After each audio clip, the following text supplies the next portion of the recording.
what's up, everybody? Welcome to week 51 here on the 52 Horrific Weeks of 1988. I am your host, Moose616, and thank you once again for dropping in, guys. Alrighty, yeah, week 51 is here, and we are vastly approaching the very end of the series. And of course, those remaining few films went into the randomizer. Hit that button, and we've got Pin, a Canadian classic in my opinion. This one is very, very overlooked. I don't hear a lot of people talk about this for some odd reason. It's got a very good cast in it. Of course, this one is starring Terry O'Quinn, directed by Sandor Stern. He was actually the screenwriter for the original Amityville horror film, so that's pretty interesting.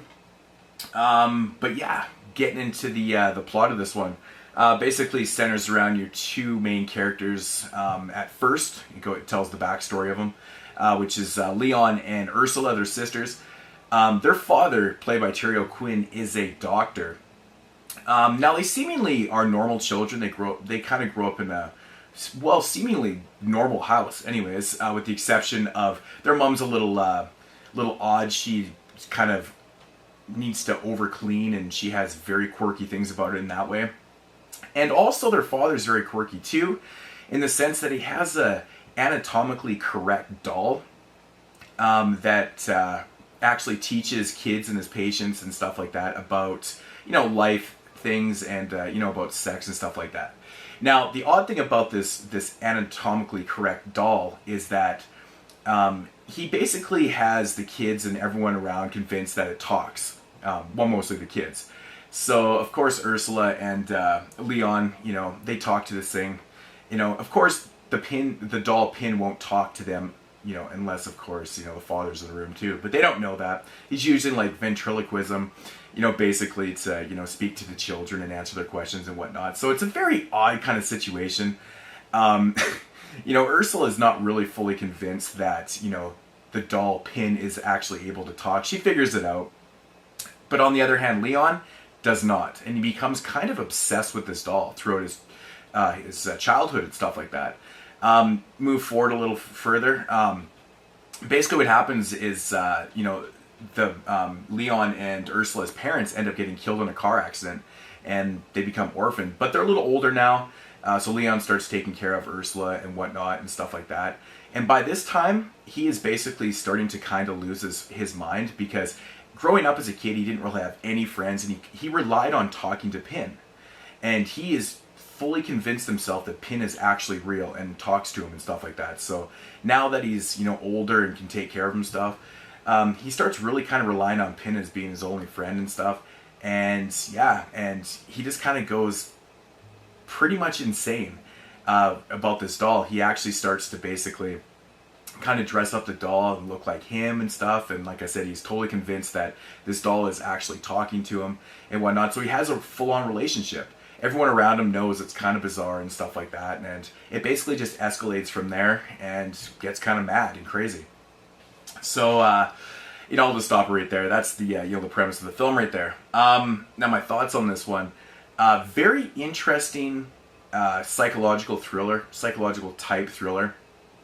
There's a lot of really cool elements to this, really great acting in this film. But it's, you kind of get into the psyche of somebody that may be a schizophrenic, may not be a schizophrenic. It's got all these type, things going on in the film that kind of lead you to one way or lead you towards the other way and whatnot. And, it does have you question. You're like, well, is Leon actually schizophrenic, crazy, or is this, this doll, this anatomically correct doll, actually real and actually talking to him and stuff? So it gets real deep into the psyche and stuff. Now this one runs just over 100 minutes, and it never really has any dull moments. It's quite intriguing, actually, because Leon throughout the film is super protective. After his parents die, he's super protective of his sister, to the point where he'll do anything to protect her. Especially when it comes to sex. Now, see, when Leon was a child, he witnessed something in his father's office that actually kind of scarred him for life and kind of led to his madness a little bit. Basically, what happens is one night certain nights he would go into his dad's office and talk to Pin and hope for Pin to, respond back to him. But anyways, one night a nurse comes into his office.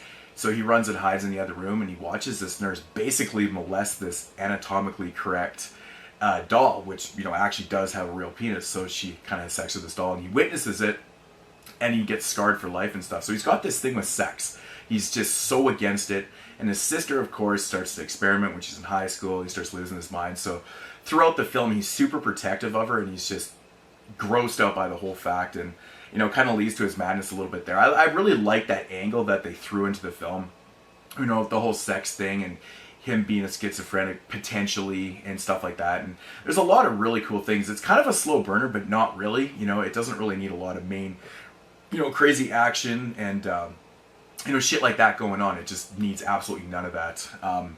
But yeah, really great performances by the leads, Leon and the sister. I think they do a really good job. Terry O'Quinn's in probably maybe roughly half the film before, you know, he dies and stuff. So not a spoiler alert. I think it tells you right on the back. So but yeah, really interesting flick. It's really cool. It kind of gets you thinking, and I like films like this, you know. They don't really make a lot of movies like this, you know.